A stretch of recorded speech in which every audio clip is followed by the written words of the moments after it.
Hi, I'm Jim Calhoun. Having a safe, secure home is more important than words can really express. But the sad truth is that in Connecticut, we don't all have that. 33,000 people were homeless in Connecticut last year.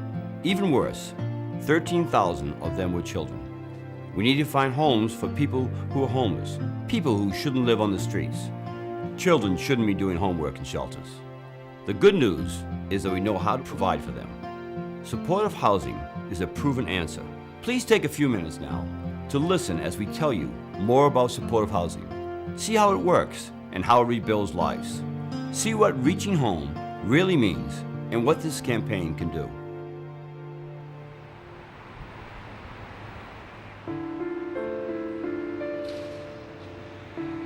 Living on the streets is like you have no one. You're all alone. Nobody really cares. The fastest growing segment of the homeless population are families, and we see that in all areas of Connecticut. We are unfortunately facing an upward trend that has continued for a number of years. You know, you don't have a place to wash in the morning. I used to have to go to the gas station to go and use the bathroom, wash my face, you know, brush my teeth. I remember one woman, she lived in a shelter for many years, and when she came in, she said, all I want is a place to take a shower. All I want is a private bathroom. I felt empty, like it was the end of the world, you know. I had no one on my side, no one really cared. They didn't see me as a human being, they just see me as a homeless person. Being homeless, it's no joke, you know. To me, that's not life.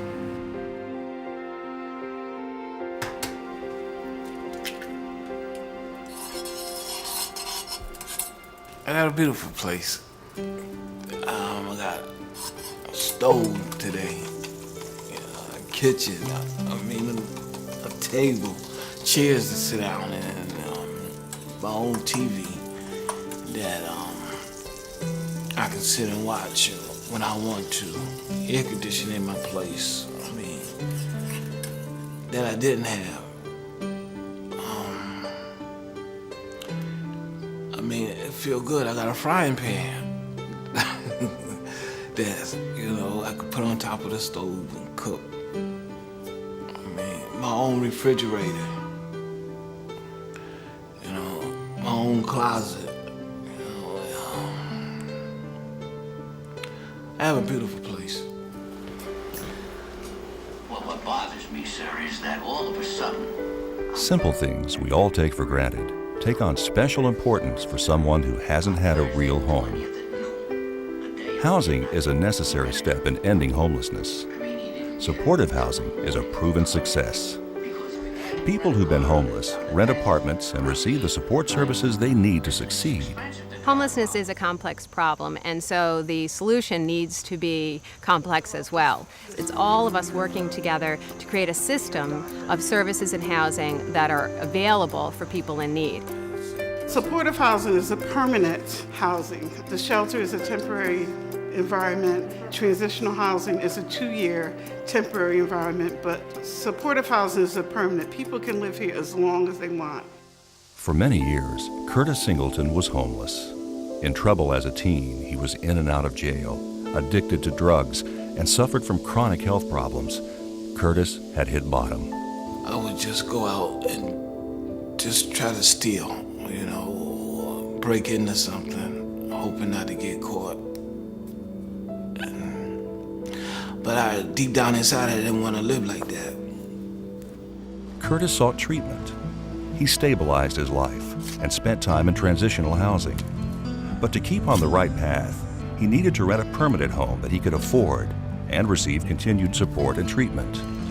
People use the supportive housing services to help themselves with many goals related to the jobs that they have, keeping jobs. Friday morning, we're going to see a primary care doctor. We got to get those medications together. I'm not sure about a ride on Friday. Is there any way I can get transportation? They use supportive services to help them with budgeting, and they need to get to an appointment. The social services really help a lot with coordination of care, including physical health problems as well as mental health problems. People become homeless in every town in Connecticut. Someone might become homeless in Bridgeport having lost their home due to eviction or a change in their family structure, divorce, and other family breakup can cause homelessness. Someone else becomes homeless in Fairfield today with the same causes. Curtis found a spot in Cedar Hill, a multi-unit supportive housing development with skilled professionals able to help him get all the services he needed. Cedar Hill has 25 units, but supportive housing can look different in each community where it exists. Apartments, duplexes, 2- and 3-family homes, matching the needs of community and client. And supportive services are matched to each individual's needs, from mental health counseling to job counseling and doctor's appointments. Oh, it's a big help. Today I got a nurse to come by, fix my meds. I go to the doctor. I keep my appointments. I mean, it's an uplifting. When Curtis first came 4 years ago, he was quiet. He was afraid. He was into himself. Since then, he's been very good. I mean, he got a job with Home Inc. He does maintenance in the building. He also does our yard on the outside. He is willing to help anytime.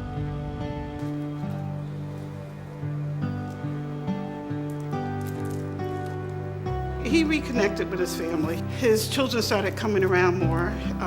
He's a grandfather, and he was able to see the birth of his granddaughter, which I don't think he would have seen if he wasn't here. Curtis needs the support in order for him to achieve his goals, but he's doing great. I feel good about myself now, real good about myself. I have my own. You know, it's nothing like your own. I have someplace to lay down at night.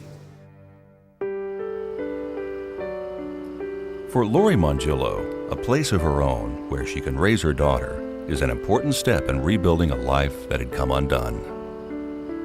I was homeless. I was 6 months pregnant, and I was living on the street. I had nowhere to go. I had to starve some days, and I had to make money in ways that I didn't want to make money, to eat and to get my drugs. I was with my baby's father up to 6 months pregnant, and he decided to go back with his girlfriend and just left me. So I had nowhere to go, no one to call, and I didn't know what to do. Just after she was born, Lori's daughter was placed in foster care by the Department of Children and Families, and Lori became determined to put her own life back together. With treatment and counseling, she was able to beat her addiction and bring her daughter back into her life. Supportive housing is the perfect answer for a good number of people who are homeless because it provides not only the affordability of housing that people need, but also support services that are critical to their success. And supportive housing creates productive citizens who were formerly homeless and dependent. With supportive housing, they're able to get back to school and to work, paying rent and taxes. You know what? My responsibilities motivate me, like my job, my daughter. Who and his friends like to go skating on the frozen pond. I just got a promotion. Deja's in a daycare center where she's learning everything. I established a car, an apartment, you know, a job, and all my bills are caught up. I feel good about myself today. I really do. I feel good about myself. I established and came a long way. Supportive housing works, dramatically decreasing tenants' use of inpatient medical care, providing a $3 return for every dollar of state investment, while allowing neighboring property values to increase. Still, there simply is not enough supportive housing to go around. We finally found something that really works in supportive housing.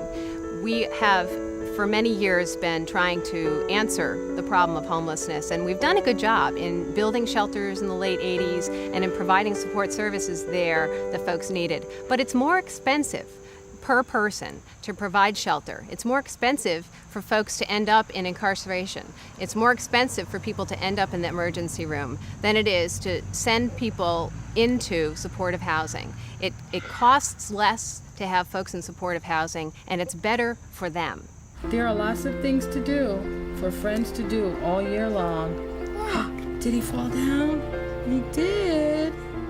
I can't imagine me being homeless again. I don't even want to look back at that. I can't picture myself going backwards.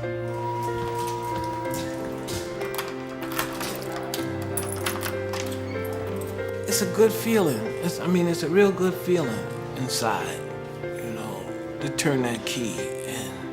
It's a real good feeling. It's a real good feeling. That I can say, this is mine. I hope the stories Curtis and Lori told you give you a better idea of how supportive housing can help people restore their lives. Think about how awful it is to be homeless, but mostly think about how we can conquer homelessness and help people get back their independence, get back to work and school, and get back to their family and friends. Supportive housing works because it's simple. Most of us are lucky enough to get support from our family and friends, but if support is not available that way, we can provide help when people need it. Supportive housing has given new lives to Curtis, to Lori, and thousands of other people who at one point had little hope for a bright future. Please support supportive housing in the Reaching Home campaign. We can give everyone a home where they feel safe and secure and are able to lead rich, fulfilling lives.